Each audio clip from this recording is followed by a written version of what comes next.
Hello, I have some discs that I bought recently that I'd like to show you all. So we'll start off with a 4K. We have South Park Bigger, Longer, and Uncut. This is like my favourite musical movie ever. Like, I always, like, people say, what's your favourite musical? I say this, and they think I'm taking the piss. And they'll say, like, oh, that doesn't count. No, this is like a genuine musical, and I love it. The songs in this are absolute bangers. And it's really, really funny too. So this is the US release from Paramount. I imported this because Paramount has the rights to the movie in the US, but everywhere else in the world, it's Warner Brothers, and they never even released it on Blu-ray. They only released it on DVD, so I don't think they're gonna release it here. So I just imported it.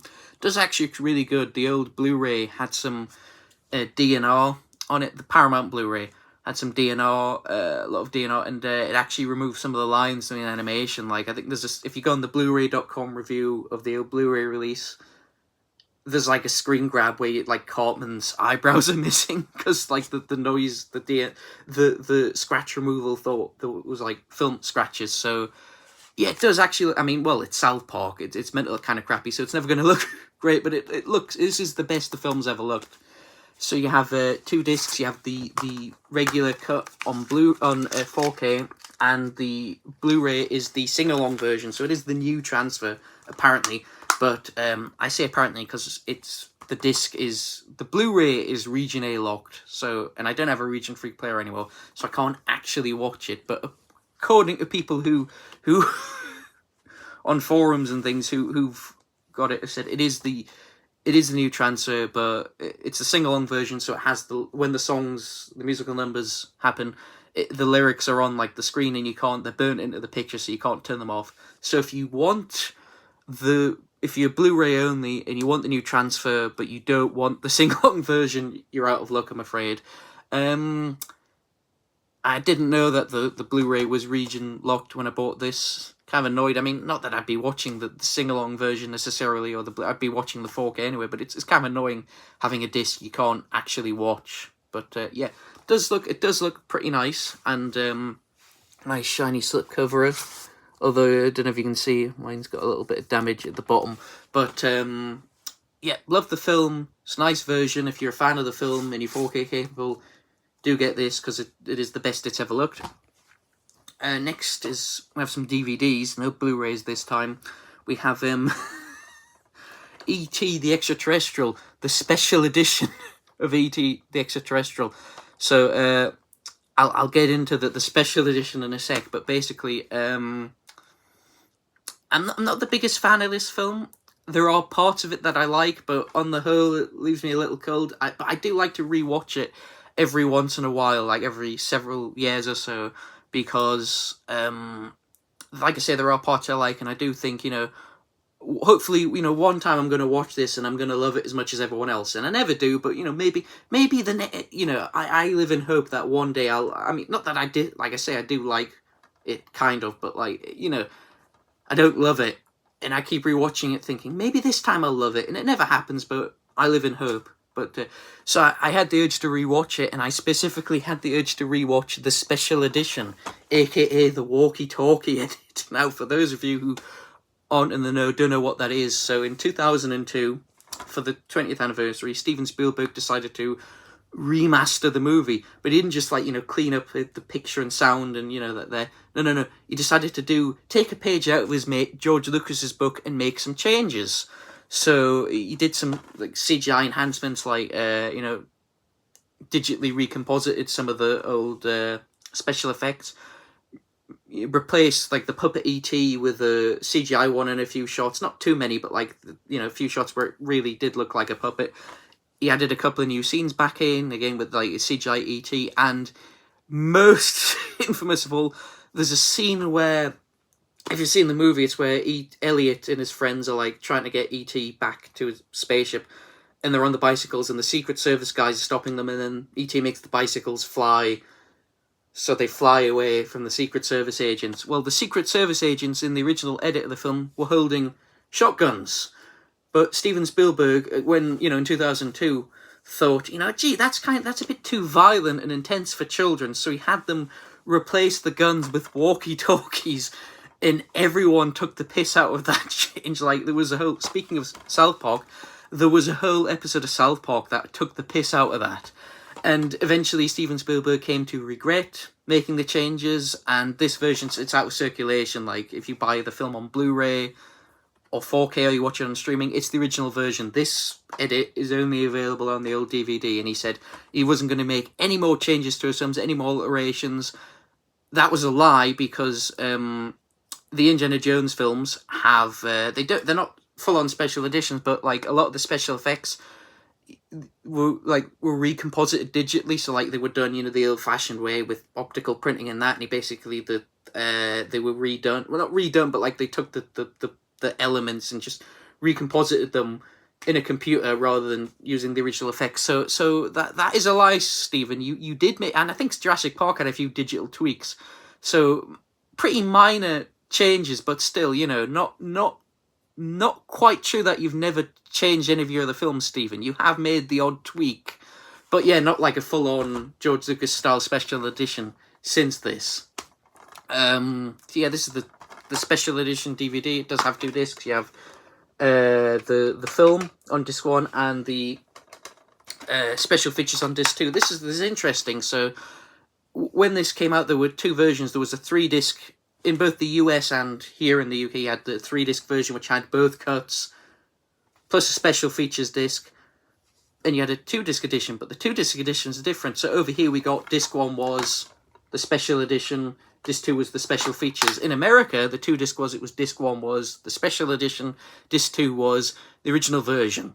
So in America, whichever version you got, 2 or 3 discs, you got both versions. Here you had to buy the big expensive edition.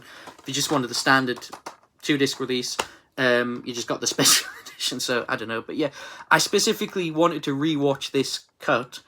I think because when I was a kid and I first saw it on TV, and when they showed it on TV when I was a kid, it was the special edition, because that had just come out. So that was the de facto version for a while. So that was the version ITV used to show when I was a kid. So I kind of wanted to rewatch it because I haven't seen that version in a long time. And like I say, it's out of circulation now. The Blu-ray and the streaming versions are all the original. Even the DVD, the standard DVD, they just took the 3rd disc from the box set with the original cut. So if you go to HMV or wherever and you buy a DVD, it's the original. So you can get them quite. Like I only paid like £3-4 for this on eBay, so it wasn't very much. You can get these quite cheap, but you will have to get it second hand. So if you want, it's not like if you've never seen the film before, watch the original version. It's better than this, but it's kind of interesting to have this as a curio. And like I say, for people like me who first saw this version, it's kind of interesting to go back and compare them. But yeah, E.T. does have a lot of special features too, like documentaries and stuff, so it's a pretty good special edition release. Next we have some Doctor Who, classic series Doctor Who. So the BBC have been releasing the classic series on Blu-ray in what they call the collection, which basically it's like season sets. Not in order, they've been doing them in like a random order, it's, yeah, and they come out in limited edition versions, and then a few years later they come out in the standard edition, so much more compact packaging. I've been collecting the standard editions, several releases behind, because I'm still waiting for the, ones that have already been released on limited edition to come out in standard versions, but yeah, they've been releasing those, and even though the show was made in standard definition video, the Blu-rays do look better because there's less compression. It probably depends on the size. If you've got a small TV, you wouldn't notice, but on a bigger TV, you do notice the compression is better. There's also a lot more extra features, and the benefit is you get a whole season in a package, whereas on the DVDs, because Classic Doctor Who was, for those of you who've never seen it, it was each season was made up of different stories, and each story would be multiple parts, so like 4 parts or 6 parts. And the DVD releases were, you would get, I'll just show one here, you get, this is the, so the Keys of Marinus. So this is a story, this is is it 4 parts or 6 parts? I don't remember. This is a 6-part story, I think. And so you get just the 6 episodes of this, and each story would be individual. So there were a lot of them, and they would take up a lot of shelf space. Whereas the collection sets, each release is a season, so they take up less space on the shelf, especially if you have the standard versions. So, so it's been it's great to get them because you're taking up a lot less shelf space. I got some of the DVDs because so season 1 hasn't been released yet, and I have a feeling it's not going to be released because, as you may recall, last year the classic Doctor Who was put on BBC iPlayer for the first time, and all the surviving episodes plus missing stories that have been, have animated reconstructions. So there's a lot of episodes where they just, because back then they didn't, they didn't have streaming or home video, so it was like a show was shown once and then never again, so they would just wipe the tapes and throw them out and stuff. They didn't keep them. So there's a lot of episodes survive, but there's a lot that don't. But we have the audio because people used to point their cassette recorders at the TV speakers and record the sound. So we have the audio, so they do. The BBC does. Some episodes have been... they've used the audio that survives and done animated reconstructions. Sometimes they do telesnap reconstructions where they take like photos. There was a guy who used to do these things called telesnaps, where he pointed a camera at a screen and took photos of like still frames. And we have those for a lot of stories. So they either animate them, or if they can't afford to animate a particular story, they'll do a telesnap reconstruction. So I had pretty much all of classic Doctor Who that survives, except for the very first story, An Unearthly Child, which is 4 parts. That wasn't included on BBC iPlayer because of a rights issue. I'll not go into that. There's articles about... I'll put the link to an article about it in the description of this video, so you can you can read about that. But basically, there's rights issues about it. It's not on streaming. It is on DVD because the DVDs of that story was released before this rights issue cropped up. Probably won't. It will come to a point where they may need to the BBC may need to renew it, and they won't be able to. So that you might want to pick up that DVD. It's in a set called The Beginning, which has the first 3 stories: so An Unearthly Child, The Daleks, and The Edge of Destruction.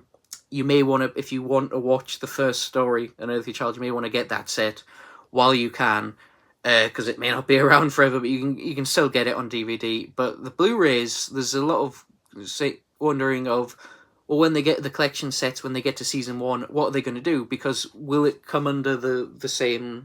Because they can put it on DVD, can they put it on Blu-ray as well? Will that be a separate license thing? If they can't get the rights, what are they going to do? Are they going to release an incomplete season 1, without the first story? Which, I mean, what would be the point of that? Or they're not going to do it at all. So by the time the rights issue, it'll be cleared. Maybe decades even before they can get it cleared, and there may not be physical media anymore. So I thought, you know what? I don't think we're going to get season 1 on Blu-ray and the collection sets. So I'm just going to get, because I already have the box set of the first 3 stories, I'm just going to get the four remaining stories that still exist from season 1. There is another story called Marco Polo which doesn't exist. I do have the novelization of that, signed by William Russell, who plays Ian.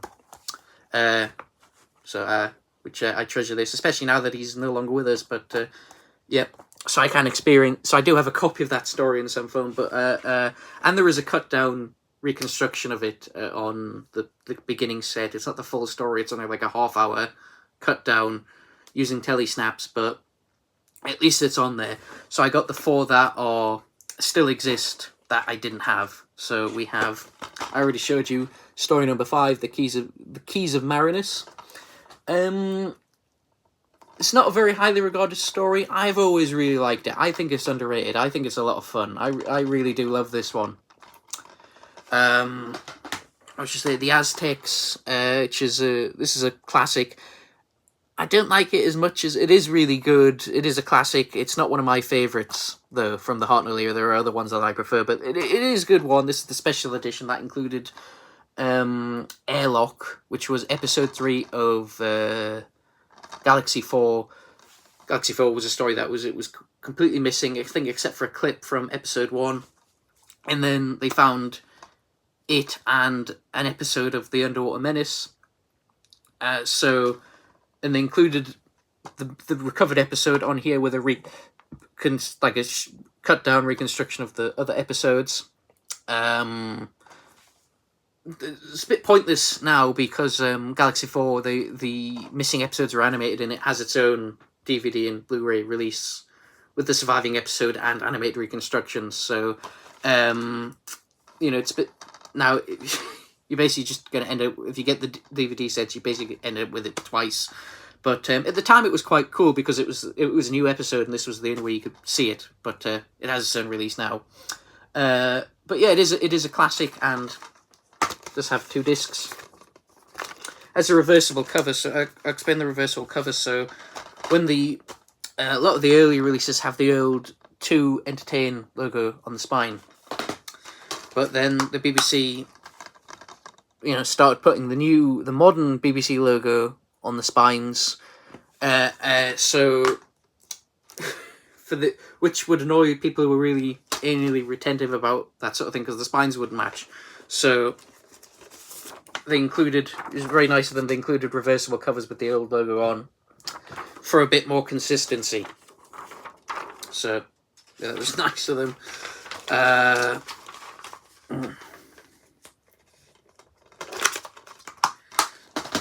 Then we have story number 7, The Sensorites. I don't remember anything about this one. I have seen it. I haven't seen it in a very long time. I don't remember anything about it. I don't think it has a very good reputation. It's not considered to be like a very good story, I don't think. But yeah, I haven't seen it in a long time. I remember nothing about it, so I can't tell you whether it's any good or not. But yeah. And then story number 8, the final story of season 1, we have The Reign of Terror. So I mentioned animated episodes. This has episodes 1, 2, 3, and 6 still exist. Episodes 4 and 5 don't, and they're animated on this. I remember the story itself, from what I remember, is okay. I didn't really. The animated episodes aren't that great. Like the character models and the aesthetics of the animation is really good, but like for some reason, the shots like cut really really quickly. Like, and it looks very odd. Like each shot's like a second long. I don't know why they did that. It's like really fast cut, which for old Doctor Who just looks out of place. So wasn't the biggest fan of the animation, but it was an okay story, and at least it has reconstructions of some form for the missing episodes. So yeah. And finally, we have a Laserdisc set. Talking of things I can't actually watch, so recently I almost got a Laserdisc player. There was a guy on Facebook Marketplace selling one, not that far from where I lived, so I messaged him and said, "Is this still available?" He said, "Yes. I'm on holiday for the rest of the week. Message me on da-da-da day." So he said he'll message me or I message him, and he didn't message me the day he said to, and I forgot to message him. So the next morning I'm like, oh, I should message him. So I messaged him and said, "Hi, when can I come and collect it?" And he said, "Oh, someone else is coming to collect it, coming to take it today. But if he doesn't come, you're entitled to, you can still have it if you want." And it's like, you didn't think to tell me that someone else is interested and had already said they were going to buy it, or you didn't think to tell, or if this other person they didn't think to say, "Oh, someone else is already, I've already said to someone else they can have it." So yeah, won't be buying from that person again. So but because I was expecting to get the player, I ended up buying this. I mean, I do buy Laserdiscs anyway. I buy films that if there's a film I like and it has a nice cover and stuff, I'll get it just for display purposes. But it would have been nice to be able to watch them. And I did buy this thinking I'd be able to watch it, although it's a nice set anyway, so I'm glad I got it. But we have the special edition Star Wars trilogy. These are the 1997 versions. That's one reason I wanted to get. I wish I had the player, because these are the first versions I ever saw. These are the 97 special editions. Obviously, like the DVD and the Blu-rays have had even more changes, but these are the first versions I saw, because I saw them like in the early 2000s when these are the ones that were on TV and on VHS. This is the US release. That is NTSC. It's quite a nice box. On the back, you have Star Wars, Empire Strikes Back, Return of the Jedi. Then you have a booklet with the amazing special edition posters. It's just a little booklet talking about the you know, how they remastered the film and like made all the special edition edits. And then you have the discs. We have so we have so side 1 of A New Hope. Yeah, Laserdisc, you could only fit like an hour per side. So this is, you have the first hour of A New Hope, the second hour of A New Hope, the last little bit of A New Hope, the first part of The Empire Strikes Back, second part of The Empire Strikes Back, third part of The Empire Strikes Back, and then first part Return of the Jedi, second part Return of the Jedi, last part Return of the Jedi, and then the last half of the disc, that's just blank, because you got no film. It does have some special features. It has what do you call them? Those little documentary stuff about the how they did the special editions, like, you know, some of the changes and new effects and stuff. Yeah, it's a nice looking set. I'm glad to have it, even though I can't watch it. Yeah, it does look nice. I also have the I'll show you my other Star Wars Laserdiscs, actually, because they're right here. I have the PAL special edition of A New Hope, Star Wars. This was actually only released in the box set. The special edition over here, it was the same. You only got them in the box set, although they did have individual covers. But someone was selling it separately, so I just got it. And yeah, it's a nice looking. I think this one's only 2 sides because being PAL, it'll be slightly sped up, so runs faster, so you can probably fit it all on one disc. But yeah, it's quite a nice looking. And then I have this Japanese release of Empire Strikes Back. This, is it Japanese? Yeah, it's Japanese. It's pan and scan, but it is a really nice cover, actually, and it's got the gatefold there. That's why I like collecting Laserdiscs, because even though I can't watch them, they do look really, really nice. They're like vinyl records. Not that I necessarily be wanting to watch a standard definition copy of the movie in full screen with Japanese subtitles burnt in. Well, I mean, you know, it's be kind of a novel way of watching it, but, you know, it's just... yeah. And then another copy of The Empire Strikes Back. This is the widescreen edition. This is the... This is the same transfer they used on the Gout DVDs, that, you know, when they released the original versions on DVD and they were just like old non-anamorphic transfers. That's the same one. The faces sets, these are called. There's the cover. In the inside, and then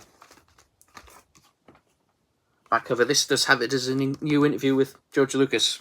Well, not new now, but like at the time it was new. That's one reason I would have liked a Laserdisc player, because some of these releases have like special features you can't see anymore. Like, they're not on any modern releases, so I'll just leave that now. I don't know why I have 2 copies of Empire when my favourite's actually A New Hope. Well, Star Wars Laserdiscs are quite expensive to get a hold of. Like, people sell them for a lot of money because some of them, like, they are the kind of the highest quality official releases of the original version, so they sell for... People charge an arm and a leg for some of them. So that's why I would like to get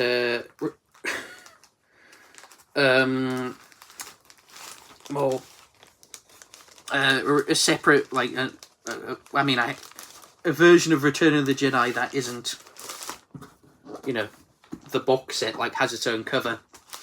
And I would like to get the this for the other 2 films, but you know, they're nice to have. So that's the end of the update. I hope you enjoyed the video. Let me know if you've seen any of these, and I will see you next time.